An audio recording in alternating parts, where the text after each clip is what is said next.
蓝忘机感受着手下的事物硬硬的，被他一碰还微微有些抖，耳朵脖子立刻一片通红，手都忘记抽出来。魏无羡挨着他的手蹭了几下，复又继续去解他的腰带。欢迎加入本频道会员，听完整版故事。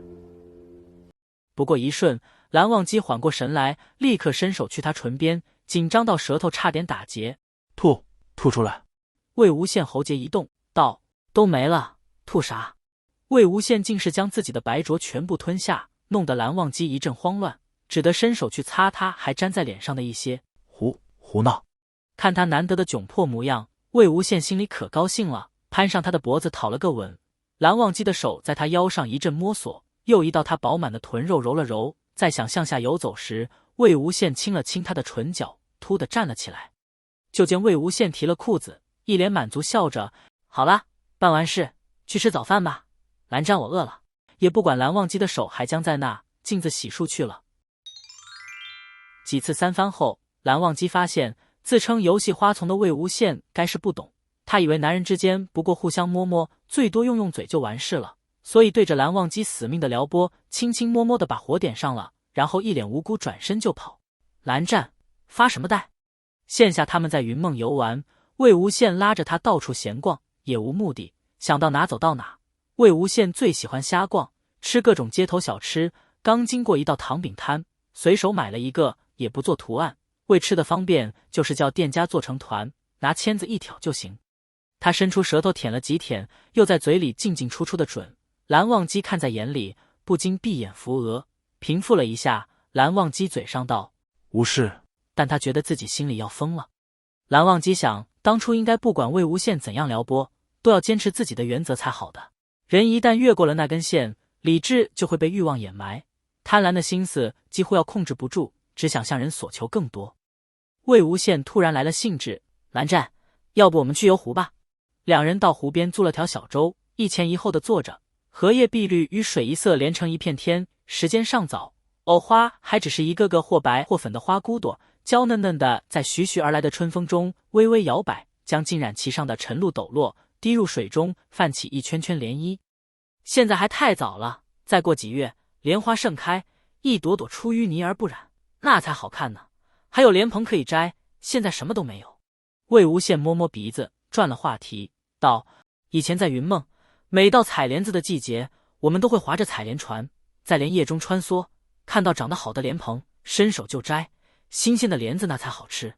他无意间说到少时在云梦的时光，那时一切都很美好。江澄和师弟们在身边闹，师姐就坐在船头笑，给他们剥了莲子，一把一把的放到他手心。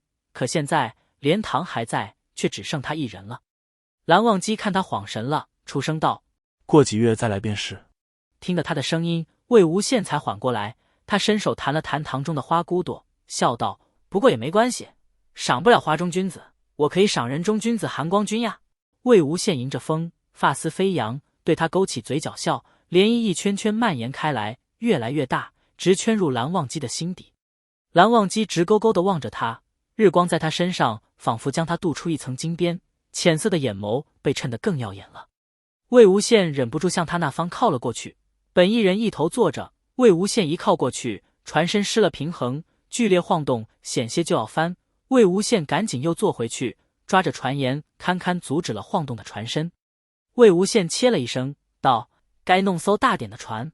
他本意是小一点才能和蓝忘机坐得更近一些，可最小的他俩坐下也还余有一些空间，现下是碰又碰不到，靠又不能靠。魏无羡心下不满起来。那便好好游船。魏无羡撇撇嘴道：是，都听寒光君的。他捞起袖子，纤细雪白的手露出来，趴在船沿边，将手放到水里，轻轻划着，感受水波纹带来的丝滑触感，微微有些凉意。头搭在另一条手臂上，歪着脑袋对他笑。蓝忘机摇着桨，对上他的目光，问他怎地了？魏无羡笑道：没什么，就是想起以前，我多半是划桨那个。不管偷莲蓬还是采莲子，他性子急，总是嫌江澄和师弟们划得太慢，免不了抢过桨自己来。而他现在竟然能静静地待在这，觉得什么都不干，就这么呆呆地看蓝忘机一辈子也很好。以后都不必。蓝忘机顿了一下，又道：我在。风吹叶摇鸟鸣叫，魏无羡在笑在闹，蓝忘机划着桨，整个人看着还是冷冷的，却每一句都有答他。魏无羡心里暖暖的，手搭在额前，挡住被日光迷了的眼，突又惊奇道：“蓝湛，蓝湛，你看那鸟好特别，你知不知道是什么鸟？”蓝忘机抬头看天，只有一群燕子在空中排列出形状，不见了。魏无羡又找了一会，刚还在头顶盘旋了一阵的，飞走了吧？头上有一撮红的似火的羽毛，从没见过呢。蓝忘机还没答话，魏无羡又像想到什么，兴高采烈道：“蓝湛，蓝湛，你向里面滑险！”听着他的指挥，蓝忘机摇起桨。魏无羡手拨着荷叶，让小舟滑向藕花深处，直到小舟附近层层叠叠挤满了荷花荷叶，实在动不了了才停住。荷叶似一张张绿油油的圆盾，将藕花包围其中，伴着空气中飘荡着清雅的香气，自勾勒出一方天地。魏无羡向船中心靠了一步，唤他：“蓝湛，你过来点。”看他没有动作，又唤了声：“你过来点吗？”蓝忘机无奈，向前挪动了一点，然后魏无羡又向前一步，又唤他。两人慢慢挪动，一步一步向对方靠拢，正如两人的心也慢慢向对方靠近。好容易，两人在船中心聚拢了。魏无羡捧起他的脸，笑嘻嘻地亲了他一下。啧啧，想亲韩光俊一下，还真不容易。蓝忘机的手扶在他腰上，轻轻摩挲。魏无羡舔了舔嘴角，勾上蓝忘机的脖子，拉着人躺下。突如其来的一下，让小舟又晃动起来，幸得荷叶满满的铺开，晃了一会又停住了。魏婴，蓝忘机被他死死地搂着脖子，压在他身上，动不能动。哈哈哈哈！魏无羡哈哈大笑，抱着他亲了一口。这样我们再干点别的，也不怕翻船了。果不其然，看到蓝忘机藏在发丝里的耳垂透着日光，微微泛红。他凑过去轻咬了一下，在人耳边低低地笑起来：“蓝二哥哥想哪去了？羞成这样！”说罢，手下又不安分地在蓝忘机身上一阵乱摸。蓝忘机抓住他乱闹的手：“在外边别闹，这里只有还闭着眼的荷花啊，没人会来的。”韩光俊见蓝忘机没有放手的意思，魏无羡便略微起身向前，咬了蓝忘机形状美好的薄唇一下，呼吸吐在人面上，勾得人心里一阵瘙痒，几乎是脑袋空白的吻了上去。